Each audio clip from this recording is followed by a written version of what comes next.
সালামু আলাইকুম। এই সিজনে বাজারে প্রচুর আমড়া কিনতে পাওয়া যায়।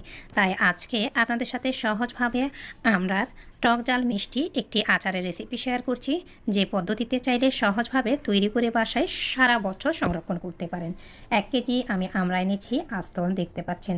অফ স্ক্রিনে ভালোভাবে ধুয়ে স্কিন ছাড়িয়ে আমি যতটা সম্ভব এইভাবে ভেতরে যে শক্ত আটি রয়েছে সেটা সহ কেটে নিয়েছি। আপনারা চাইলে সে আটিটা বাদ দিয়ে তারপর আচারটা তৈরি করতে পারেন। আমার মনে হয় এই আটিটা সহ আমড়ার অথবা আমের আচার কিন্তু খেতে বেশি মজা। এইবার সরাসরি চুলাতে চলে আসলাম। চুলায় আমি 200 গ্রাম সরিষার তেল, এর মাঝে 1 মুঠো পরিমাণ রসুন থেতু করে কুচিয়ে আর 2 টেবিল চামচ পরিমাণ সরিষা বাটা দিয়ে একটু আমি রান্না করে নিচ্ছি। সাথে ভরে ভরে বেশি পরিমাণ 1 টেবিল চামচ পরিমাণ রসুন পেস্ট দিয়ে দিলাম, সেটা একটু আমি জাল করে নিলাম। পাশাপাশি এবার দিয়ে দিচ্ছি আমি তেজপাতা, দারচিনি আর আস্ত কিছু পাঁচফোড়ন।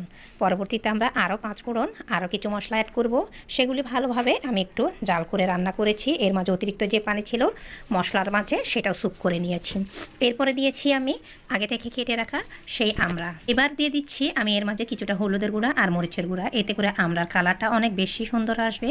সাথে টালা শুকনা মরিচ আর পাশাপাশি দিয়েছি লবণ দিয়ে ভালোভাবে একটু মিশিয়ে এবার চুলার জালটা শুরুতে একটু হাইতে রেখে পরবর্তী সময়ে 10 থেকে 12 মিনিট পর্যন্ত চুলার জালটা একেবারে কমিয়ে রান্না করে নিচ্ছি। মোটামুটি যখন সেদ্ধ হয়ে আসবে তখন এর মাঝে আমরা দিয়ে দিচ্ছি 1 বাটি পরিমাণ তেঁতুলের মার অথবা কাপ। আমরা জানি আমরা কিন্তু উপরে কিছুটা হালকা টক আর ভেতরে কিন্তু মিষ্টি হয়, তার উপর হবে টক মিষ্টি ঝাল আমড়ার আচার। এরপরে চিনিটা অ্যাড হলে খেতে ভালো লাগবে না, এই জন্য তেঁতুলের মারটা অ্যাড করলাম। পাশাপাশি দিয়ে দিচ্ছি এইবার পরিমাণ মতো চিনি আপনারা মিষ্টির পরিমাণটা বুঝে অ্যাড করবেন। অতিরিক্ত চিনি অ্যাড করলে কিন্তু দেখা যাবে খুব বেশি মিষ্টি হয়ে যাবে, এতে করে কিন্তু টক মিষ্টি ঝাল কম্বিনেশনটা বরাবর হবে না। 1 বছর পর্যন্ত সংরক্ষণ করতে চাইলে এইবার আমি 1 বাটি পরিমাণ সেম পরিমাণ দিয়ে দিলাম তেঁতুলের মারের সমান হোয়াইট ভিনেগারটা দিয়ে এবার ভালোভাবে আর একটু মিশিয়ে নিচ্ছি। মিশিয়ে নেওয়া হয়ে গেলে এবার আমাদের রান্নাটা শেষ করব। ভালোভাবে বলক উঠে আসলে আবারও ঢাকা দিয়ে রান্না করব আমি 10 থেকে 12 মিনিট, যেহেতু আমরা একটু খুব বেশি শক্ত, সেদ্ধ হতে একটু বেশি সময় লাগবে।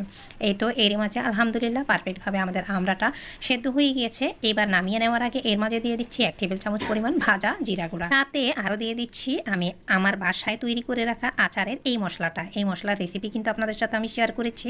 বেশি পরিমাণ যদি আপনারা তৈরি করে রাখেন তাহলে আপনারা চাইলে যে কোনো আচারের পাশাপাশি আপনারা গরুর মাংস অথবা বিরিয়ানিতেও কিন্তু দিতে পারেন। সেখান থেকে 1 টেবিল চামচ পরিমাণ ভরে ভরে দিয়ে ভালোভাবে মিশিয়ে আর 2 থেকে 3 মিনিট পর্যন্ত দমে দিয়ে চুলা থেকে আমি নামিয়ে নিয়েছি অফ স্ক্রিনে ঠান্ডা করে।